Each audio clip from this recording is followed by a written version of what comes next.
Chapter 14. This is very kind of you. The prince went to dress for the occasion, for he was resolved to die like a prince. When the princess heard that a man had offered to die for her, she was so transported that she jumped off the bed, feeble as she was, and danced about the room for joy. She did not care who the man was. That was nothing to her. The whole wanted stopping, and if only a man would do, why, take one. In an hour or two more, everything was ready.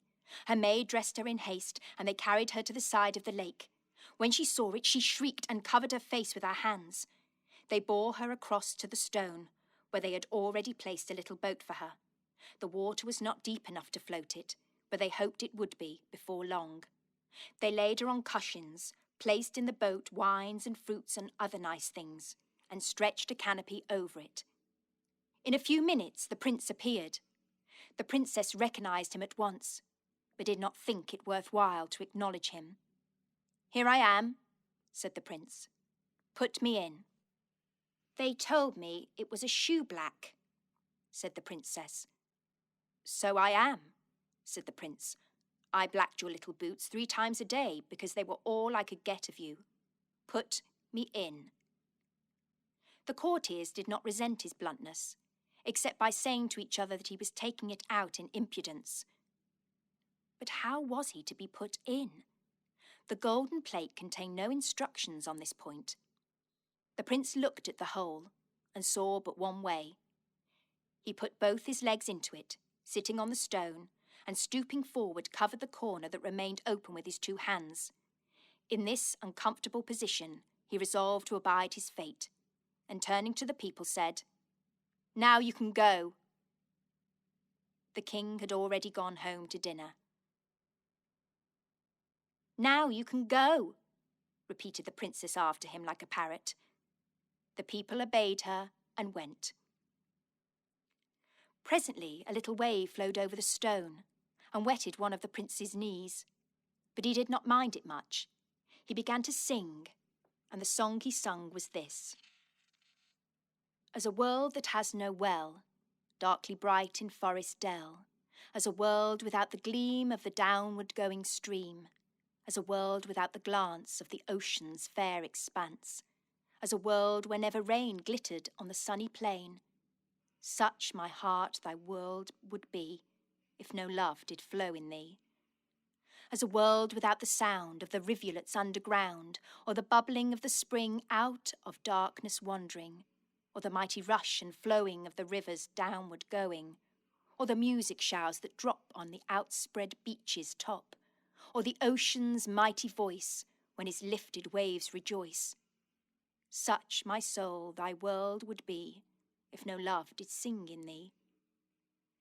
Lady, keep thy world's delight, keep the waters in thy sight.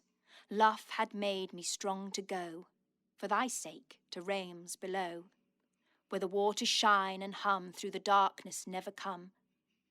Let, I pray, one thought of me spring a little well in thee, lest the loveless soul be found like a dry and thirsty ground." "Sing it again, prince. It makes it less tedious," said the princess. But the prince was too much overcome to sing any more. "Well?" said she without looking around. "Your papa promised that you should look at me, and you haven't looked at me once." "Did he? Then I suppose I must, but I am so sleepy." "Sleep then, darling, and don't mind me," said the poor prince.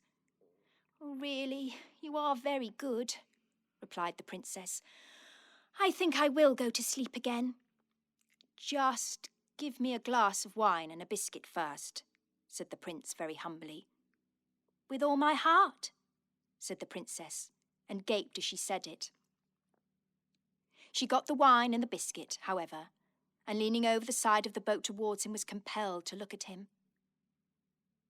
"Why, Prince," she said, "you don't look well.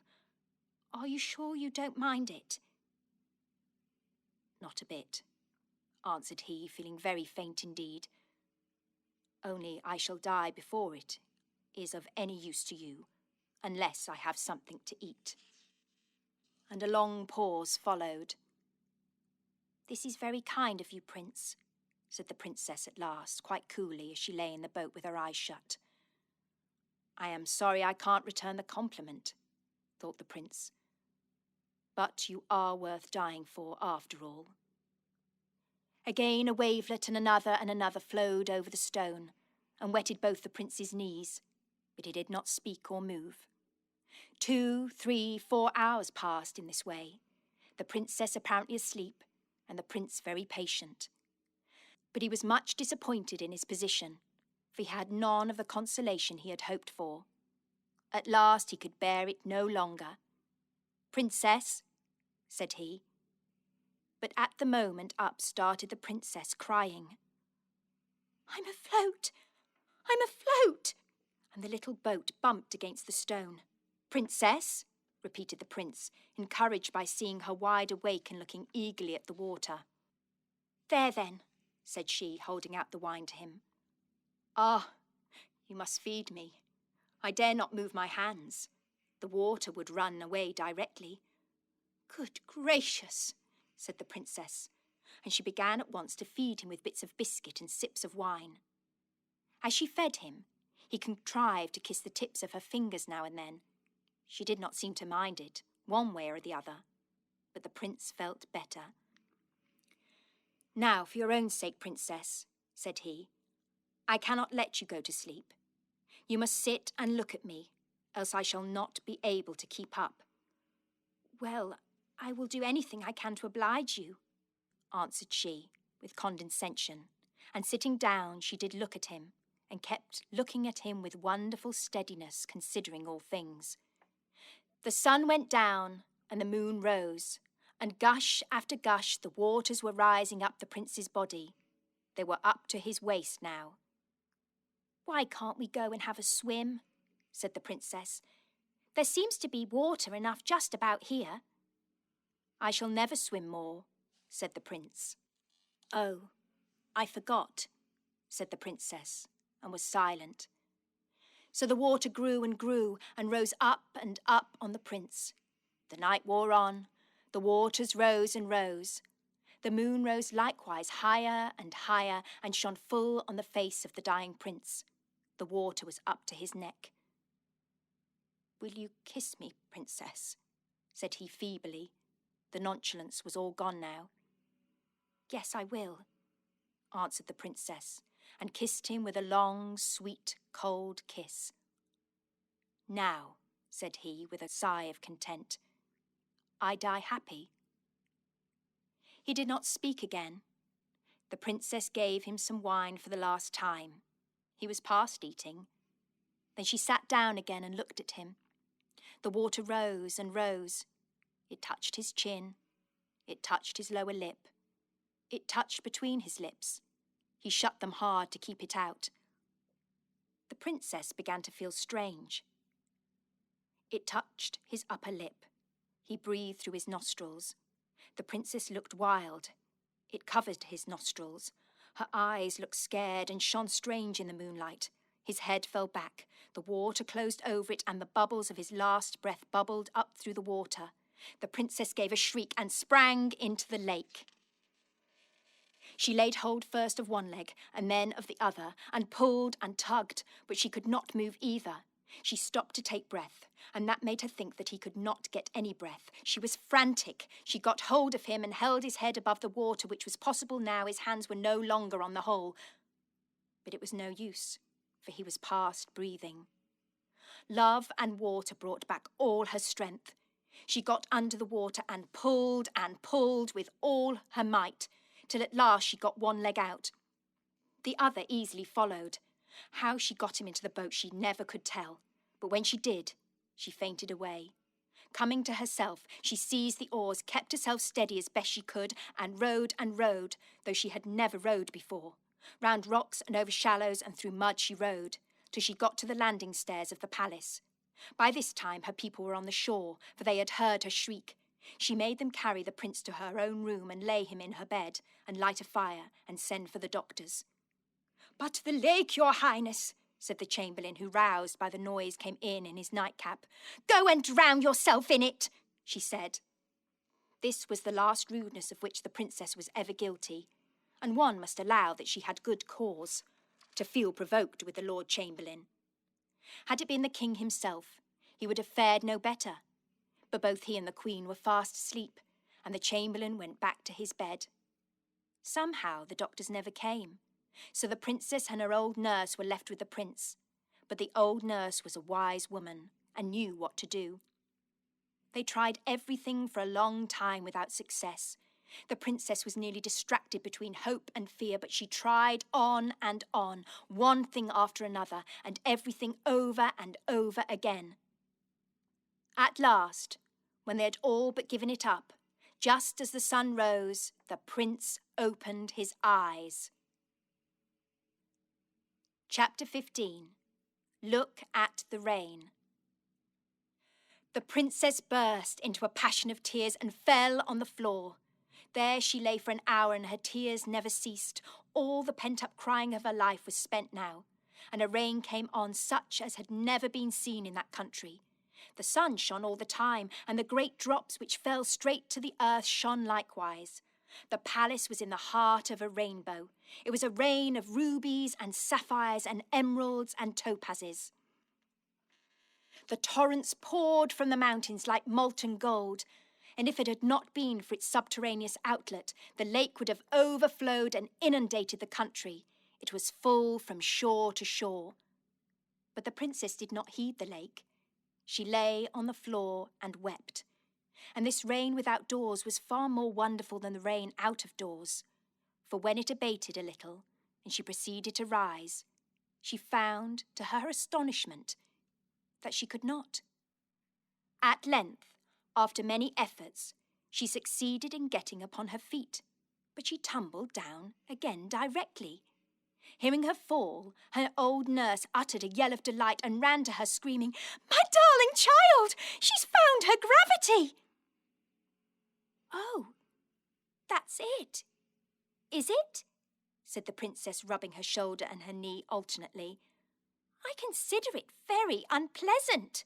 I feel as if I should be crushed to pieces." "Hurrah!" cried the prince from the bed. "If you've come round, princess, so have I. How's the lake?" "Brimful," answered the nurse.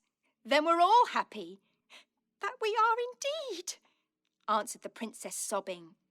And there was rejoicing all over the country that rainy day. Even the babies forgot their past troubles and danced and crowed amazingly.